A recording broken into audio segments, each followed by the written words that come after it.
Hello, everyone, and welcome to our event today. My name is Iftikhar Dadi. I'm the director of the South Asia program, and I'm very happy to that we are having this second talk by Atul Bhalla. But before I introduce the talk and the speaker, wanted to bring your attention to upcoming events. So the next event is on November 16th at 11 a.m. And this is it's a semi-study break. This is because we have a study break for the midterms at Cornell, and this is going to be DJ'd by none other than Daniel Bass, the manager of the South Asia program, and it's on world music of the moment. Okay, so please join. And then we have an event on Wednesday, November 18th. This is an event sponsored by Marg, which is based in India, and the publishers of the well-known Marg journal. It's a conversation between Elabhat, Kaushik Basu with Rizio Yohanan of Marg. Kaushik Basu is a professor of economics at Cornell University. So we are happy to co-sponsor this event. The time in Ithaca will be 8 a.m. in the morning. So the times given on the poster are 6:30 p.m. Indian Standard Time, which would be 8 a.m. on Wednesday morning. So please also mark your calendar, and also Kaushik Basu, as I mentioned, is a Cornell professor. Okay, so gives me great pleasure to introduce the second talk by Atul Bhalla, who is the South Asia program virtual artist in residence this semester at Cornell University. And his first talk was on October 22nd, which had to do with his work that is related to rivers and water, and both the kind of damage and destruction, but also the mythological associations that of river or human and animal relationships to nature, really more generally. For today's talk, Atul will look at another body of work which has to do with the question of partition, and Atul is an artist based in Delhi, and has a very has a wide-ranging practice that deals with, as I mentioned first, the issues of ecology and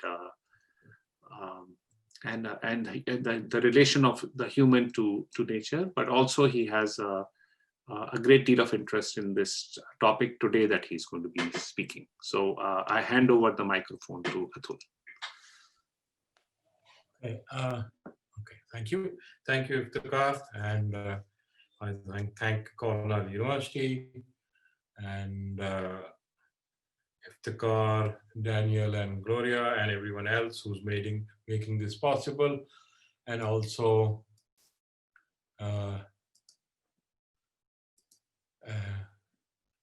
okay, let me just see. Okay, I think there you go. I hope everyone can see my screen, right? I hope it's the right one. Yeah. Okay, thank you everyone for being here. And today's talk, I also kind of look at partition and the aftermath and the subsequent events over the last 70 odd years, but through the trope of water. Yeah. In the cities, the government had ensured that Hindu Pani, that is water, and Muslim Pani were separately served at railway stations and other public places, an arrangement that did not seem to invite popular protest. This is from the book titled Punjab by Rajmohan Gandhi.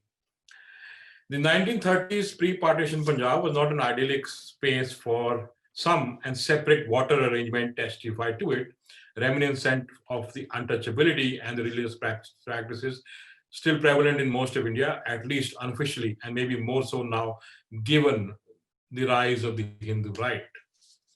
Forcing people to drink together, that is water, was one way to bring together Hindus, Sikhs, and Muslims in the 1930s, and maybe even earlier around the 1990s, 1919 as well. The idea of drinking the other's jute, a word that cannot really be translated into English, which means leftover water, waste, leftover water or leftover stained by the other, the DNA left in water in a utensil. So if I have a glass of water and I drink from it,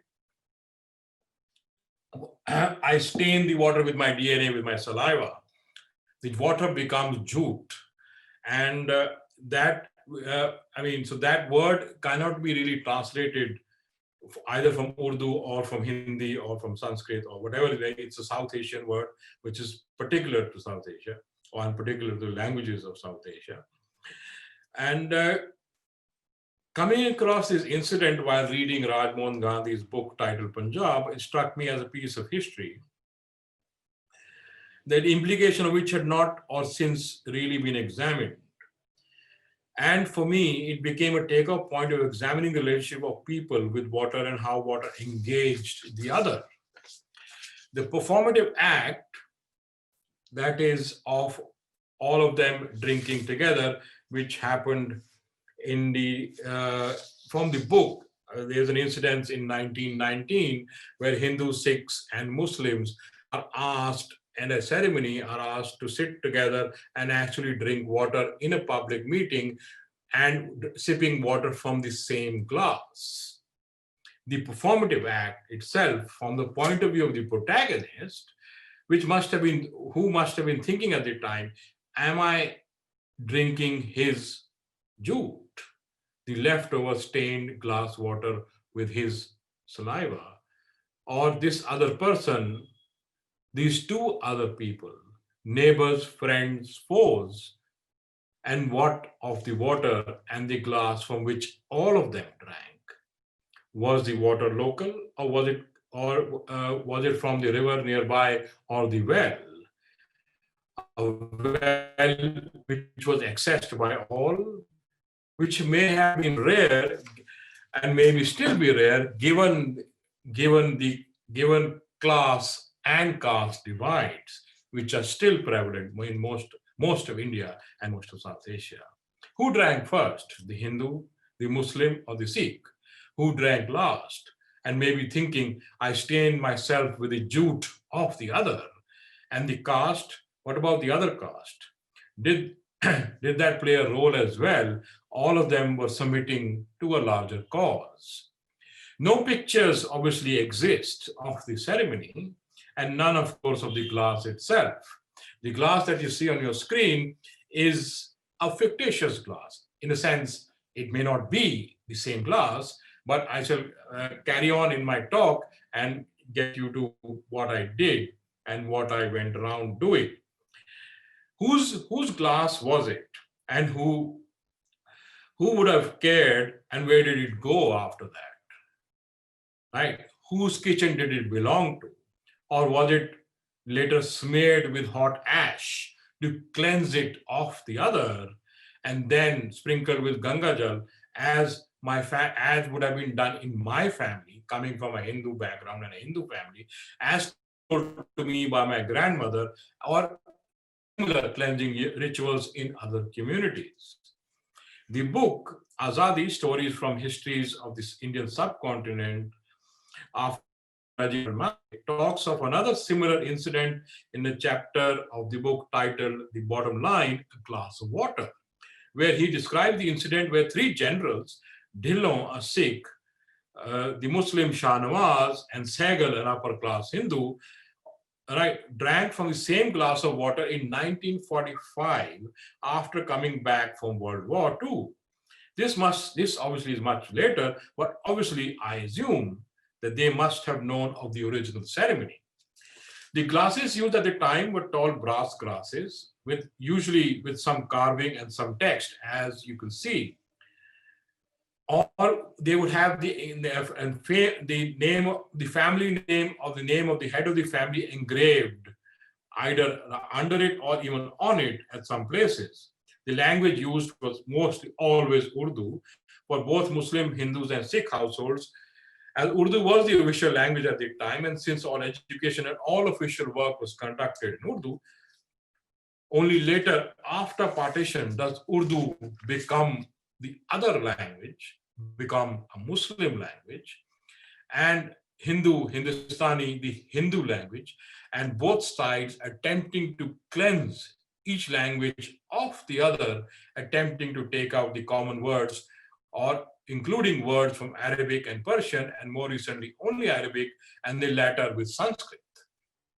Mahatma Gandhi visit to Punjab at the time, 1919 and again 1933, further emphasized the sameness of water, and that we are humans of, and I quote, that we are humans of the same soils and waters. How are Muslims of Punjab different from the Hindus and Sikhs? Are they not Punjabis drinking water from the same well, breathing the same air, deriving sustenance from the same soil? But in reality, the Punjabis were usually drawing it from different wells and different taps.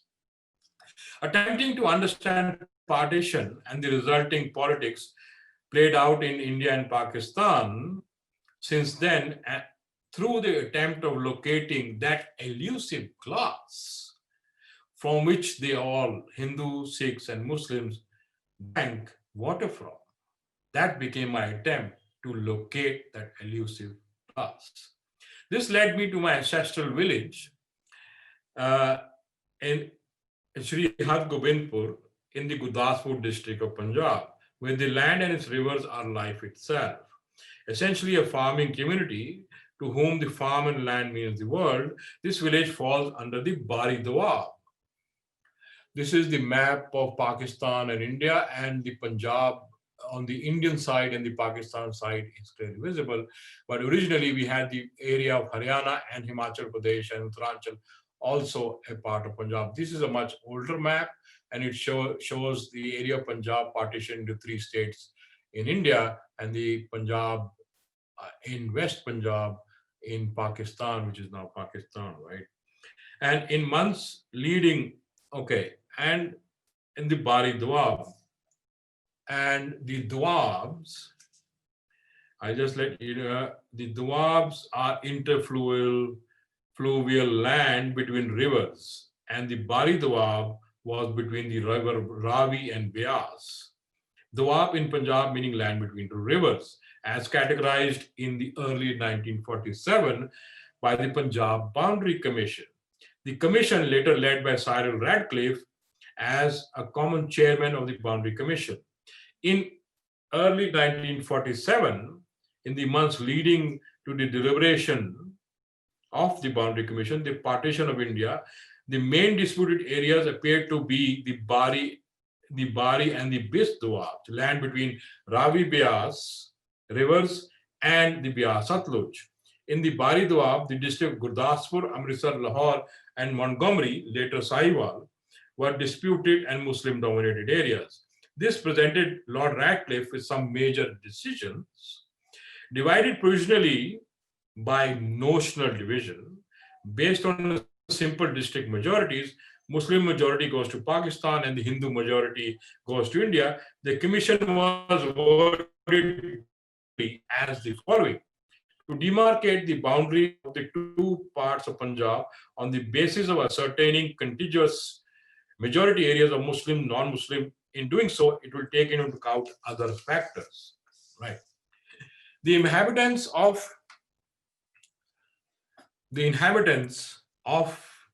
Sri Hargobindpur village, my ancestral village, Muslims, Hindus, and Sikhs were in a state of uncertainty, and that seemed at the time a long while, as daily news of deliberation on the border commission would say that the village and the district Gurdaspur may go to Pakistan, and the next day they would say it may now remain in India.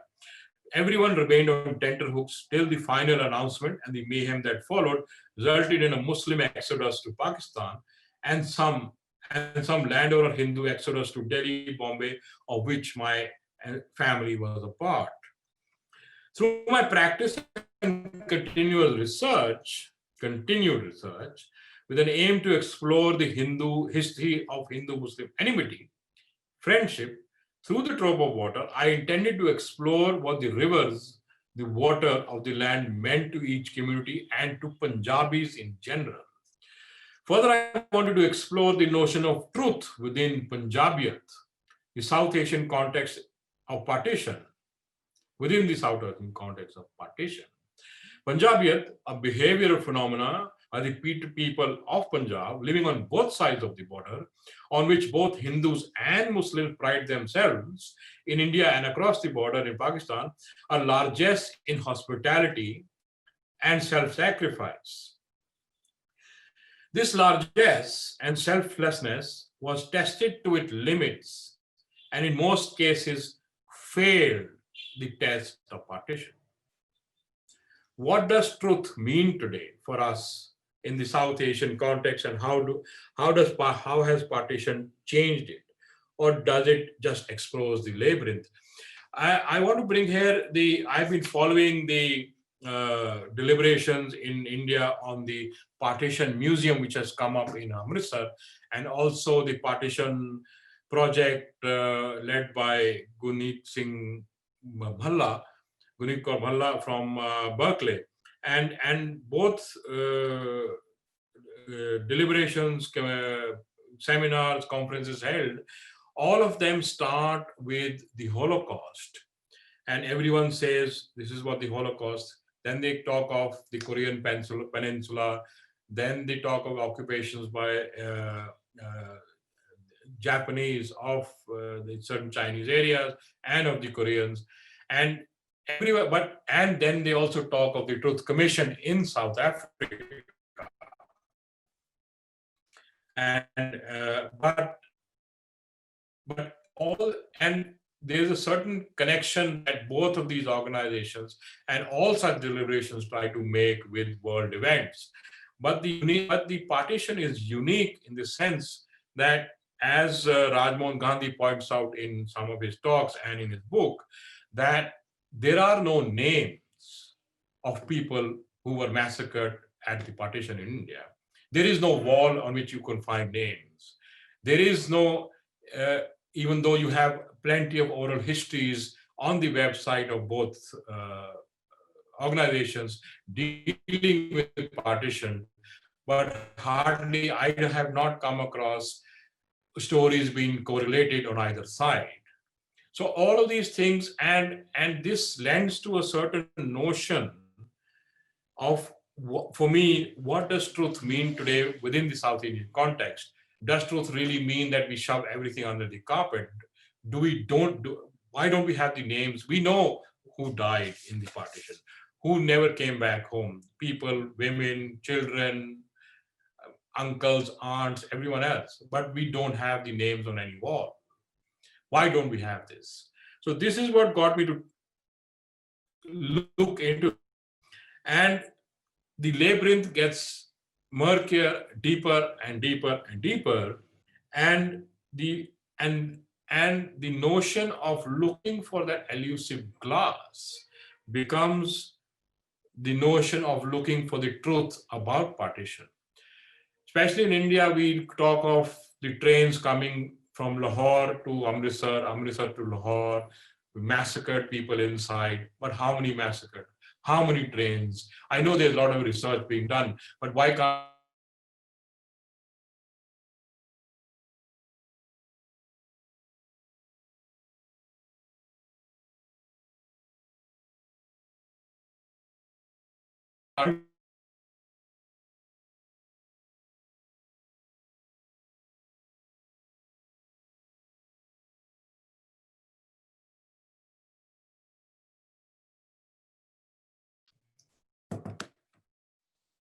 Oh, okay. Have I lost somebody? I think you lost the screen share. You were frozen. Oh, okay. Okay, so is it visible again? Yes. Okay. And so how do we remember today? What does the current generation see in the generation of these oral histories, which may not be correlated across the border? Taking off from the Partition project, I recently inaugurated Partition Museum, where people have been asked to record their histories of the partition and donate object. I'd wish to examine this ongoing project and the notion of truth within histories currently presented in the public domain. Does water, an agent of cleansing, purifying, washing, blessing in all religions, also reach the lowest depths of dividing and separating us? And is it capable ever of uplifting us? My village is also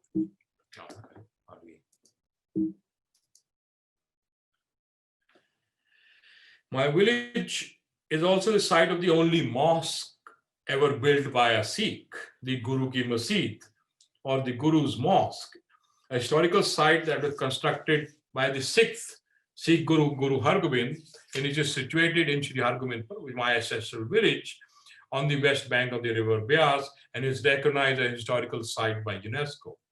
After the battle, Guru Hargobind decided, after the battle in which they massacred all the Muslims in the area, the Guru Hargobind decided to stay at the town for a while, and a settlement formed around Sri Hargobindpur, the fortifications of which were built during this period, and the walls and the gates can still be seen throughout the town.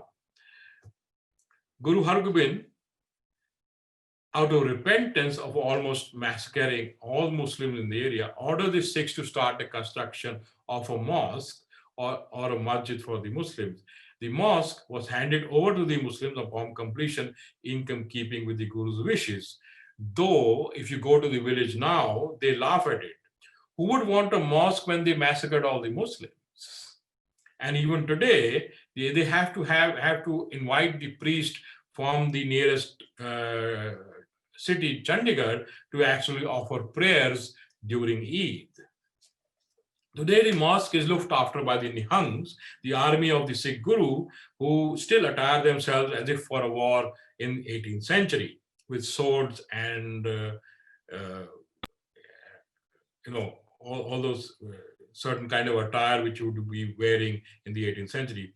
This is well there, and there is a well in the courtyard of the mosque precincts. I wonder if it's still used by all faiths, as usually drinking sources would be controlled and divided along caste lines. If history cannot solve our problems, then we have to stop listening to it for solutions. For the only answer it has offered to us is violence, and that refuses to meet or hear the other. This quote is by Rajmohan Gandhi. And this is the mosque, the entrance of the mosque in my village. This is another shot of the mosque. As you can see, it is not really well looked after, even though it is a UNESCO site, but still, but when I came back later, it was slightly better. I continuously visit. And this is the well inside the precincts of the mosque.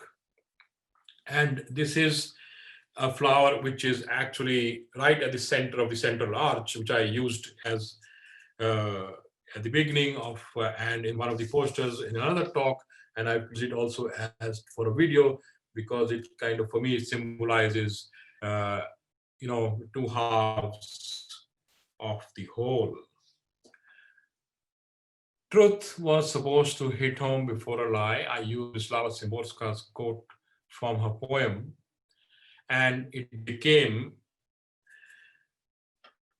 a part of the show, which was called Objects of Fictitious Togetherness, which was about looking for that elusive glass, roaming around the area of my village, which is about 50 kilometers from Dera Baba Nanak, where most of the refugees entered India from Pakistan, and about 60 kilometers from Amritsar.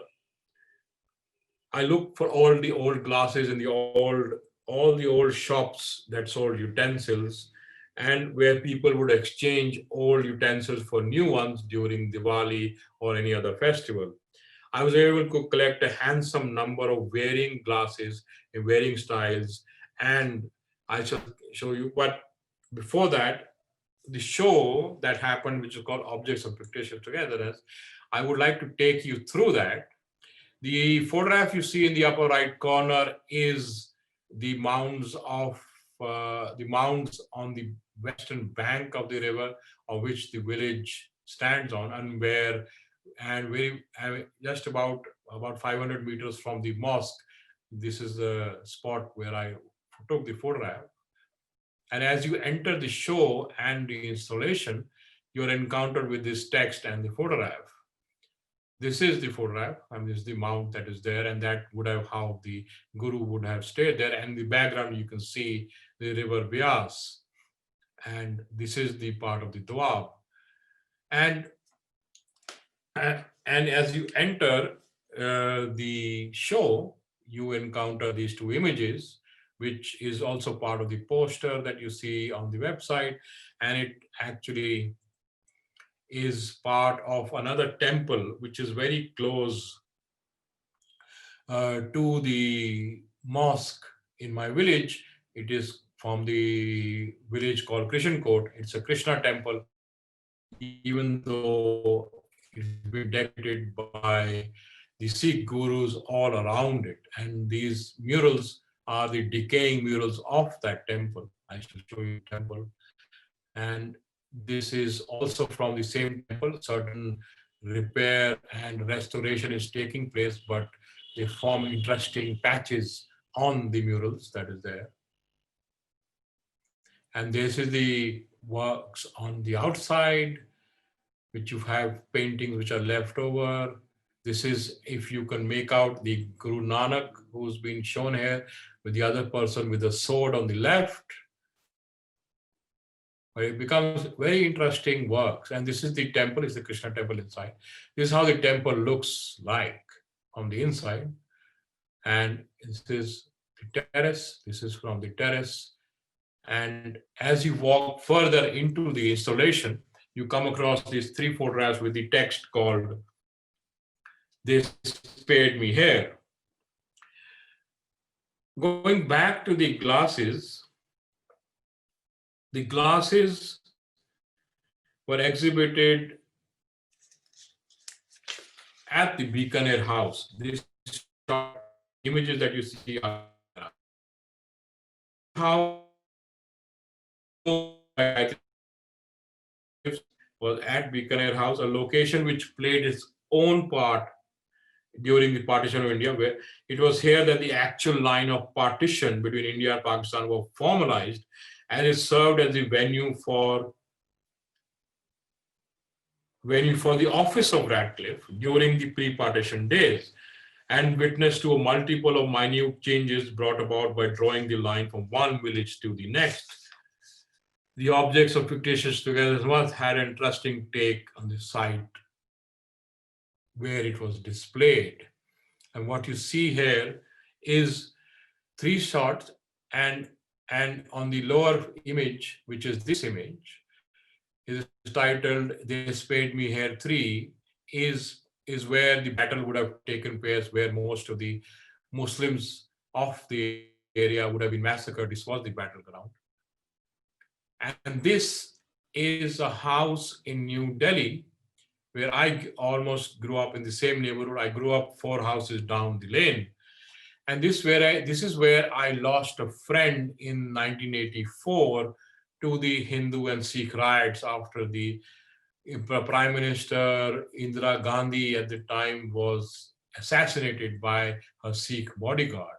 And there was mayhem in the city, and at least 3,000 to 5,000 Sikhs were kind of massacred.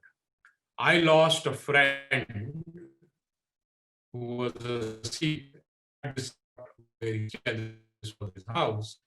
And for me, him and me being spared, I mean, I carry a huge guilt, which would have been carried by lots of friends, lots of people who played together, lived together, went to school together during partition. And almost the same went again on in 1984 in Delhi and in other parts of the country as well, where Hindus and Sikhs were meant to be different. The only difference was that I later found out that Bhallas are also Sikhs, and that the third Guru of the Sikhs came from a Bhalla clan. Guru Amar Das was a Bhalla. And just the only difference was that I did not support a beard and a turban, and my friend did support a beard and a turban. So he was massacred, but I wasn't, and I was let go. They spared me. I was spared. This is outside the Arya Samaj in my own village, in ancestral village, where you can see the words Arya Samaj written in Urdu and the word Om in Devanagari, which is partly rubbed out, and it says 1909 in the letters below. So language, religion, friends, relatives, violence it takes care of everyone. We all are in it together. The exhibition, then further on the floor, I had the two words in Urdu which said Hindu and Muslim in stainless steel, which reflected the viewer and also reflected the place around them. These are some images of the village.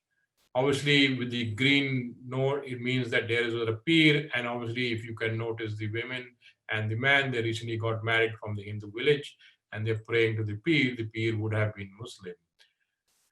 These are some other images. You have a Muslim, this is a Muslim, there was a grave next to it. I just showed it. I think that the order of these slides have kind of changed. And this is my ancestral home in the village, and I have the great-great-great-grandfather photograph right in the center. These are the two such glasses that I was looking for. This is what was there at the grave of the Muslim saint. There's a painting there which I found while roaming the village. And this is the same one. And they drank from the same glass was a text which was also part of the installation. And you can see in this image, this is part of the image of the installation. You had the Urdu words Pani over, and you have to cross over through Pani, which means water. The text, they drank from the same glass. And in the video you have on the other end, you can see me banging my head on a wall. It's a continuous banging of the head on the wall. It's me out of focus, but I continuously bang my head against the wall. It is, again, looking at what have we actually done to ourselves in either country, whether in India or in Pakistan, and especially in the case of India, what have we done and where have we reached today? Because some things of partition are still not solved. This is the installation of the glasses. And this was exhibited in a foyer with a water fountain and the noise of the fountain kind of running. And in the niche right behind, I had two poems. One by Pash, and who was a revolutionary Sikh poet from Punjab. And his poem was called Sabse Khatarnak, the most dangerous. With the most dangerous is our will to win or our will not to fight against anything. And the other poem was Amrita Pritam's Aaj Waris Shanu, Today I Call Upon Waris Shah, which kind of evoked the same sense that I wanted to evoke, is like addressing Amrita Pritam, who in her poem addressed Waris Shah, and who wanted the Waris Shah to come up and speak from his grave that one woman died in the Punjab and you wrote a ballad. Today, thousands and thousands of women are dying in partition. Do you even move in your grave? She evoked Waris Shah, I evoke Amrita Pritam, and it's a notion of how do we address the times, how do we address what we are actually going through. and especially in India, this is where I come from and where I want to address it, and how does one address the times. And that is what this kind of work addressed, is kind of looking at what the unresolved issues of partition and how they have kind of unfolded over the years into huge issues that continue to bog both countries down and remain unsolved. And this is where both countries and both peoples cannot meet because of certain unresolved issues. This is how it is exhibited. The text of the poems was Hindi, and I will not go into the text of the poems right now. I will not recite them, but obviously you can look at them online. And I'll give you the details of the glasses that I found. They were absolutely exquisite. These, if you can see the carving, you can see the names, some of them in Devanagari, which are later ones, but most of them were in Urdu. And they're absolutely exquisite glasses that I was able to find. And it's surprising that they were still available. And in my another whim of wanting to imagine, I imagined that glass from which the Hindus, Muslims, and Sikhs drank from is among them, is one among these classes. You can see the Urdu text carved out, inlaid.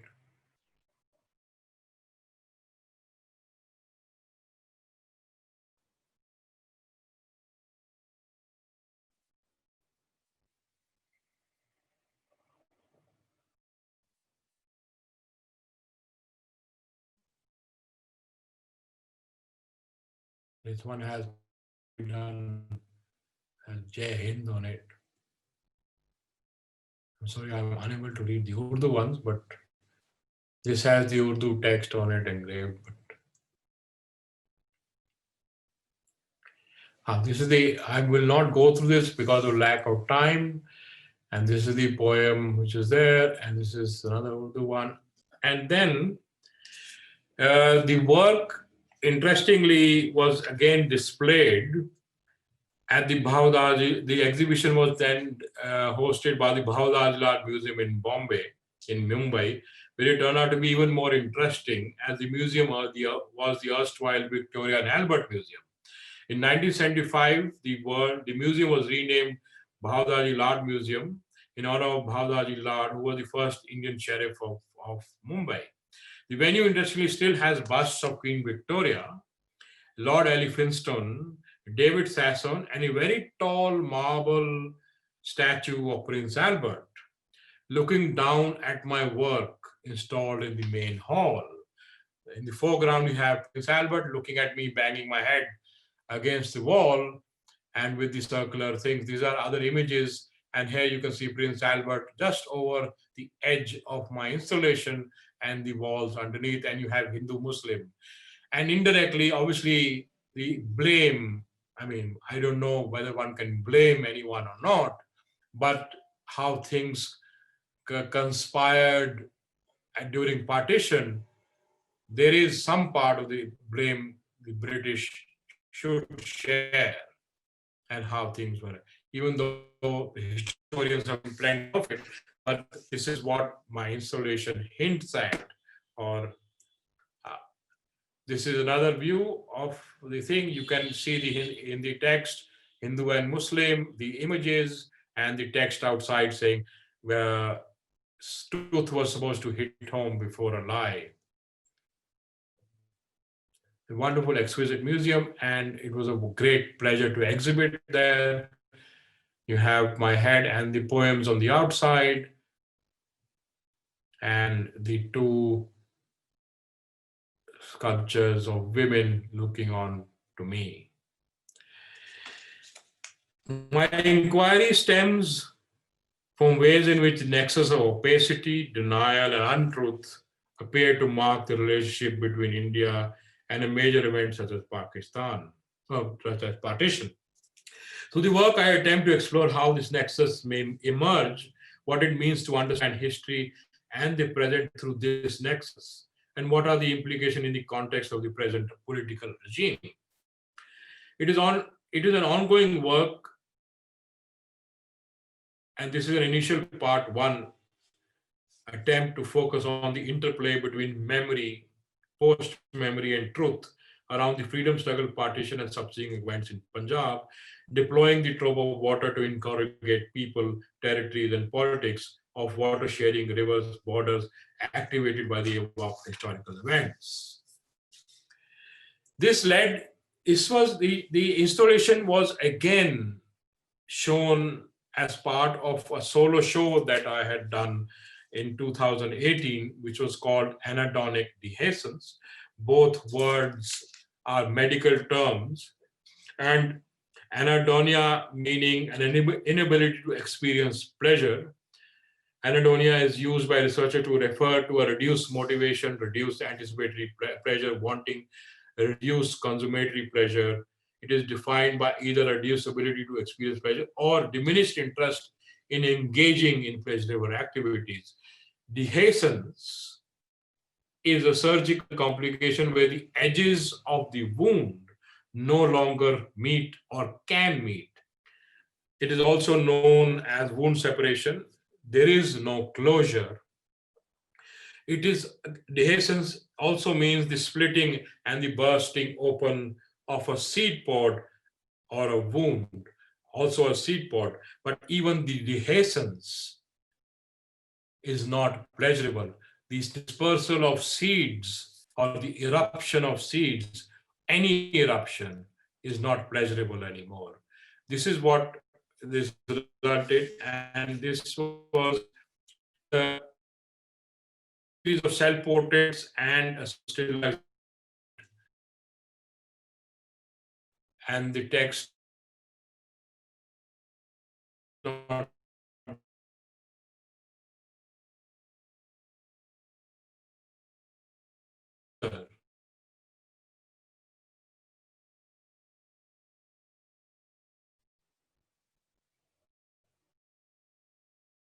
me almost 3 years to kind of execute, because self-portraits in photography or any medium are extremely difficult to execute. But it became a part of a show which had this work called Anadonic Still Life, which has books in the Mahabharata and the direct sandstone meet. And on the other side was saturated life object where we could store water, or we access glasses, cans, how we store water, or plastic cans, or whatever it may be. And they were all direct cast and were done by, executed by the Yamuna sand and cement.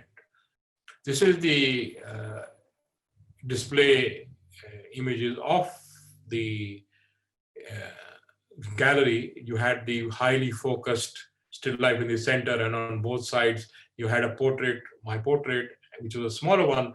On the right you had a kind of out of focus landscape as well. This is from the other side, and this is how large a portrait of mine was in one of the other things. This is the Anadonic still life. It was also about what you encountered. Right in the center was highly focused, and if you looked left and right, you encountered something which was out of focus, and there was a physicality to the show, to the image, that you would want to focus after encountering this. If you encounter this, your eyes want to focus. And this was the other out of focus landscape, and looking at landscape as, and on the other side where you have a smaller self-portrait was this one, which was also printed out of focus or blurred.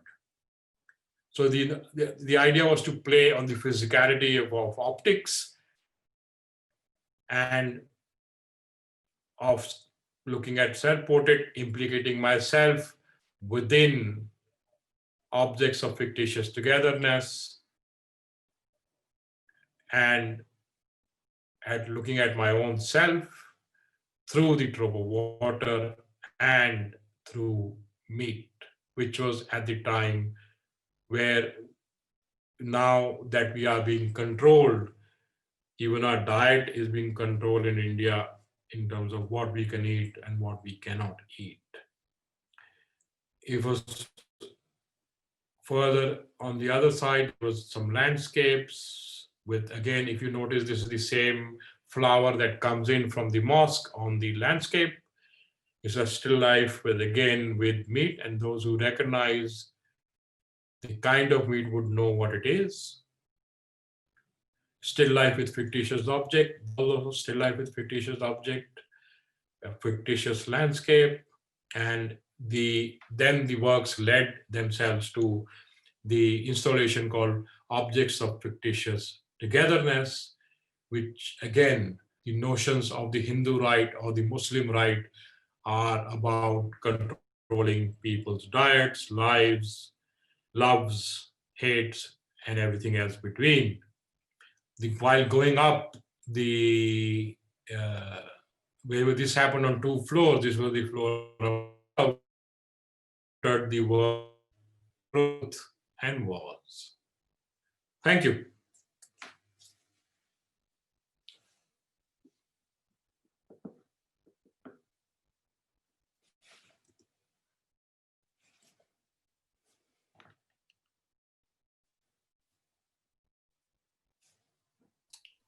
Tikar, I can't hear you.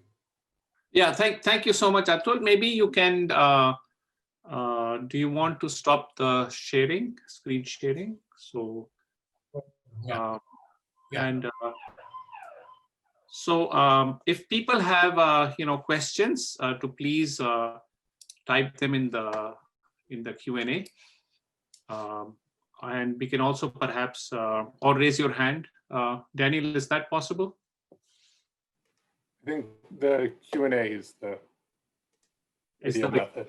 Okay, so please type your questions in the Q&A, and while you're doing that, let me, Atul, thank you so much for it's a very moving, presentation, and you're dealing with the, the aftermath of the long aftermath of the partition, and also how it's being implicated in more recent, kind of developments. Your shows were, you had the show in a number of places, and I had a question about how the show was received in different, by the audience or by the press or by the critics in all the different locations. Can you hear me? Yes. Okay. You just froze for a while, and then I don't know whether you can. Okay. Yeah. Well, in Delhi, because at the first time I showed it, it was in Bikaner House, and we had a wonderful reception and was received very well.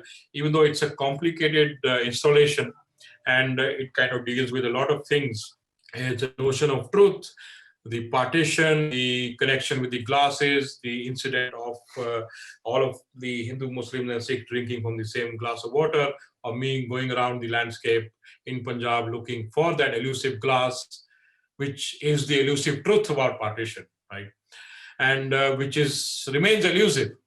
But within it, I kind of place myself with the text called "They Spared Me Here," and there was a lot of discussion on that text, and I remember Homi Baba was also there at one of the evenings where hosted by Gayatri Sinha, and he pointed out to that text of "They Spared Me Here" and the notion of guilt, a notion of an artist's guilt, because the notion of guilt also plays itself out in the way that I evoke Pash and his poetry and Amrita Pritam's poetry, because there's a guilt in Amrita Pritam also, that how would I address the times? And she calls upon Waris Shah, that how would you have done it today?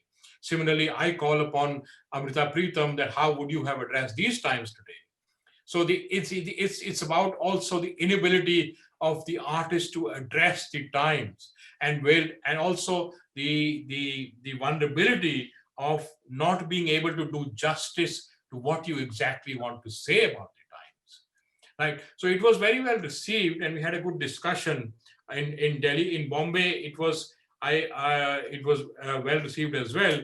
even though it was because of the text being in Hindi and of the poems being in Hindi and in English, because the notion of the partition is a little removed from the rest of India except North India, because it is very close to Delhi and Punjab and Rajasthan, and it's very close to Calcutta and Bengal, because those two centers, Calcutta and Lahore, being the great cultural centers of pre-partition India, were also the centers where the massacres and the riots took place. So it also tells you us about something of the cultural centers also became centers where we massacred each other.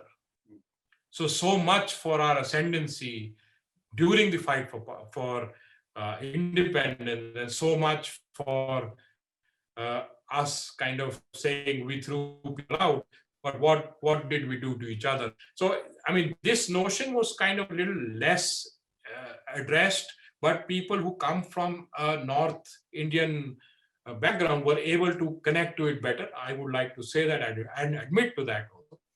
But it was wonderful showing in terms of the sheer physicality of the work and the number of glasses and Prince Albert looking down upon that. The location did really justice to the work. Thank you. We have a question by Aditi Agarwal, who writes, how do you decide which medium you're going to use to express a particular question or an idea or a thought?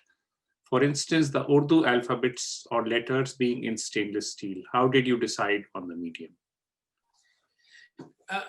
See, sometimes, I mean, you have a lot of things start off on a whim and some on a wild goose chase. Okay, let's go look for the glass. Let's see if we can find something. Yeah, so things develop as you kind of encounter a lot of people, and obviously when you're going from village to village in and around Amritsar and this thing, and you talk to the people who are selling these utensils and some of the older villages and say, why would you want these old glasses? So they connect very easily. So you want somehow to give in to their voices that, and everyone you talk to, everyone thought that partition was the biggest mistake that ever happened in the subcontinent, right? Even though our countries have charted out different paths for whatever reason for the last 70 odd years, but if you talk to people, they always say, well, partition should not have happened. So you wanted to bring that in, and in terms of medium, I wanted to bring that, and the question of Urdu was the language of most of India at the time, especially Northwest and North India. They were Urdu texts, all official records were in Urdu, all certain things. And my father being a writer, even though he was a Punjabi and he wrote in Hindi, he chose to write in Hindi, and he kind of regretted that later in his life. But Urdu was a language. My mother also grew up with Urdu, my father grew up with Urdu, but they never taught me Urdu. That was another thing that went around, and how families changed, right? But Urdu, and I wanted to emphasize that Urdu was a language for everyone. It wasn't a Muslim language. It was never a Muslim language. The Hindus used it, the Muslims used it, the Sikhs used it, everyone used Urdu. Then to put stainless steel on an Urdu text was to actually reflect the viewer that we are all part of it, right? We are all implicated in it. And how we have kind of traversed the history since 70 odd years from this thing. Each one of us is today. I wanted to bring that in. Great. So just continuing this line of discussion about the mediums, you in the installation you combine a number of mediums, right? Which would be found objects like glasses, but then your own photographs that you take, also that you collage, and then of course text that you don't write yourself. You mostly use you kind of find the poems and writings by others. Is that correct? Yeah, there's a text by others that Wisława Szymborska quote is there. Was supposed to hit home before alive, but they spayed me hair and they drank from the same glass of mine. And the poems obviously are by other poets. So there's Wisława Szymborska, there's a lot of poetry. Szymborska, Pash, and Amrita Pritam. Yes. Okay. Yeah. So I think the question of I think materials, but also the question of in an installation using or relying upon different kinds of objects, okay, to create a new super object, if you will, okay, that has various facets by which people can enter. I think that's the way I like to think about it. Yeah. So that was the attempt, to kind of have various entry points. So you can enter through the text. A lot of people got very emotional while reading the poem. It had been with them, Amrita Pritam's poem or Pash poem. And there are people who love the objects themselves and then kind of enter the work, or through the objects, through the classes. There are others who entered through the Urdu text, which is reflecting. So there are a number of places that people entered the work, and it kind of, the complexity, because it was a complex work, and sometimes it's difficult to kind of address complexities like the partition, and how does one address the notion of truth also within partition, and since the notion of truth within the subcontinent. And I've come to believe also that somehow we have a very different notion of truth in the subcontinent, especially in India, I would like to say, because what truth means within the truth community in South Africa, what it means for the Holocaust, what it means elsewhere, are two very different things. And what we in South India kind of address, our notion of truth, is very different. And I don't know why and how to kind of address it. And it can only be addressed, like they say, through fiction, because this becomes a fiction. Because the glass, I don't know, well, it may be one of them, it may not be any one of them. So the whole thing becomes making a fiction to kind of address truth, or attempt to address truth. And I like that play between fiction and truth, because that is how one can actually address a lot of questions about what we face today. How does one kind of address it? If we address the normal way, then it becomes a very documentary, political, didactic kind of way. How can we make people kind of think about it and reflect on it, and then keep it within themselves? So it leaves a question, so that leaving the question, just like the earlier works that I did, this also kind of, I was immersing myself at the locations and leaving a question within the public domain. And the various media or the elements of the installation actually helped me do that. And I think that's why it was successful. So we have another question now from Natasha Raheja. And she writes, can you speak more about how you've arrived at different insights about the significance of drinking water in dividing the subcontinent through your respective works over the years? I'm thinking specifically about your piece with the separate Hindu-Muslim stainless steel Pani glasses and the recyclable paper cups in your earlier piece, Shabil. Shabil, yeah. The Shabil is a work that I did for a public art project curated by Pooja Sood in Delhi, and it was done also at the Kashmiri Gate monument. And Shabil in Punjabi obviously means a place where you give out free drinking water at a certain, usually in the month of June, July, when it's very hot, and you give out free. And now it's been taken over by the Sikhs, and Shabils are set up during the Sikh gurus' birthdays and death anniversaries. So the Shabil actually was given out paper cups, and I wanted people to interact and drink. And I was giving out water in paper cups, and whatever waste that you left in the glass was then I added Yamuna sand and cement. So what happened was that if somebody drank from the kiosk that I had made, they left the saliva and DNA in the water, and I added cement and Yamuna sand. So it became monument to the river, to the Yamuna. And and I was also giving out text at the time, gave out stickers saying, have you ever seen both English and in Hindi? So the notion was to kind of, the individual act of drinking becomes a collective act of memorializing the river.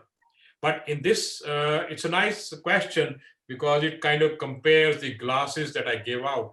Here, history becomes important. In the work, Objects of Fictitious Togetherness, the historic connection to the glasses becomes important, and our notion that one of the glass may be that glass from which all of Hindu, Muslim, and Sikh drank from, but there is no individual act. The viewer is implicated by history, by being in India, by being in Pakistan, by being everywhere.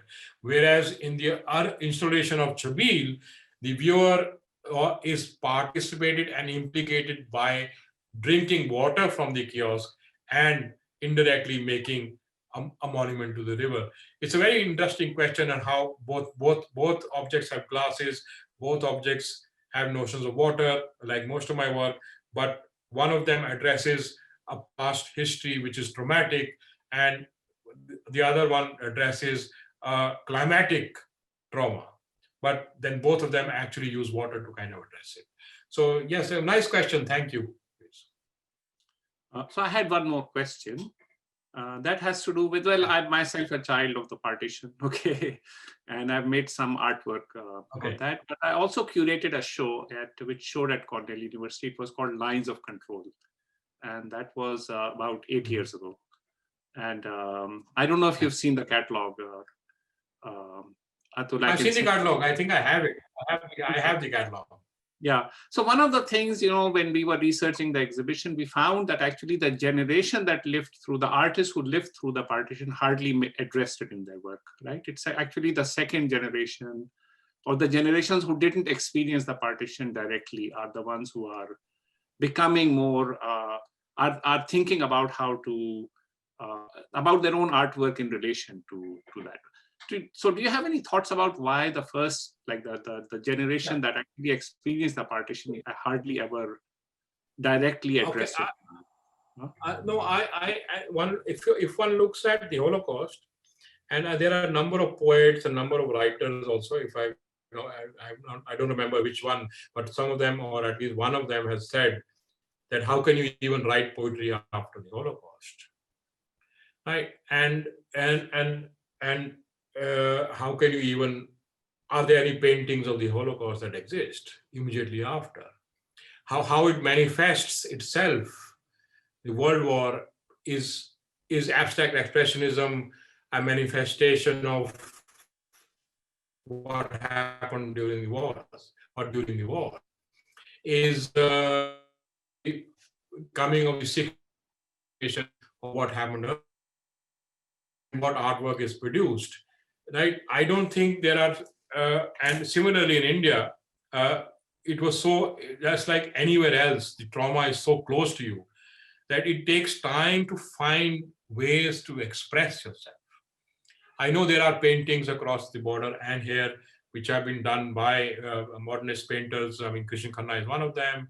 A lot of other people are there also, and other people, but there has been less artwork, because it is so close. The other reason that I think this has happened also because of the notion of truth that I bring into my work is we did not address it directly. It is, see, if I may say so, if you go through things, they always say the others, somebody came and did this to us. But if you really read between the lines, what they actually say is they knew who came and killed their families.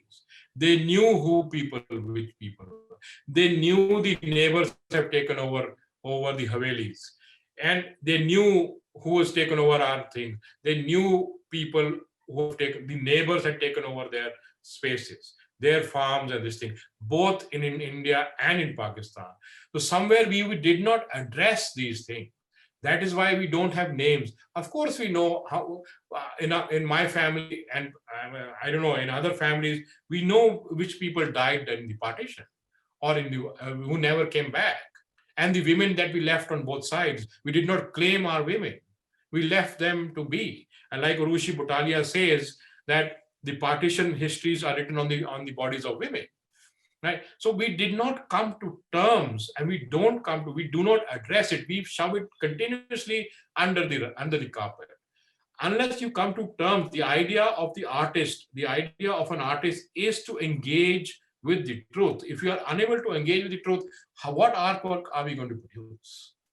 So I think that is the main reason. And I think the coming generations will be able to look at it, because it also needs a necessary distance to kind of engage. And I think that distance is quite, I mean, it's been 70 odd years now, that it's enough to kind of engage with it again. And it needs to be engaged, because even though both countries need to solve what we continuously go through. And I think it can be solved if we address the partition issues, if we address what we did, if we admit to what went wrong. That is the thing. Like, that is what happened in the Truth Commission. I know it was hugely traumatic for people who went to the Commission, hugely traumatic for people who went to the Nuremberg trials, hugely traumatic elsewhere around the world, where people admit their guilt in doing something, or are and people point out who were responsible. But we haven't done that in the subcontinent. I think that needs to be addressed, and it needs to be addressed in large numbers of, can we come to terms, just like the Partition Museum project and the Partition project, are the stories being correlated on both sides? Because everyone talks of Rawalpindi, everyone talks of Lahore, everyone talks of Ambala, people went here and there, but are we correlating the stories? Okay, this was this person's neighbor, but then both families didn't want to look at each other again. So what happened? Which family saved? Like Rajmohan and Gandhi says, there were more people saved than they were killed. So why can't we have those names? Okay, I saved this person, I saved this person. So there are a lot of things which needs to be done. I think we, as South Asia, has to kind of address it a little more directly, to come out with works which will kind of address them. I'm sorry to have gone on talking like this, but I don't know. But this is what I think the answer is. So would you think of your own work in future in terms of enabling some of these processes, like making a more process or participatory work, perhaps? Is that where you're headed? Yeah. It could be. I would like to go in a more participatory thing, and also kind of address the younger generation. I would probably want to I was even thinking of kind of getting a younger generation of artists to kind of look at who have not experienced partition, who in their families, and to kind of address it, coming from without any baggage. There is cultural baggage for partition anyway, but there is no family baggage. So how can those people research and address and manifest themselves into some kind of artwork which kind of deals with the partition? It'd be wonderful work, and maybe it could be done on both sides or on the three sides also, even including Bangladesh as well. So can we kind of address what our histories have collectively brought about to all three nations?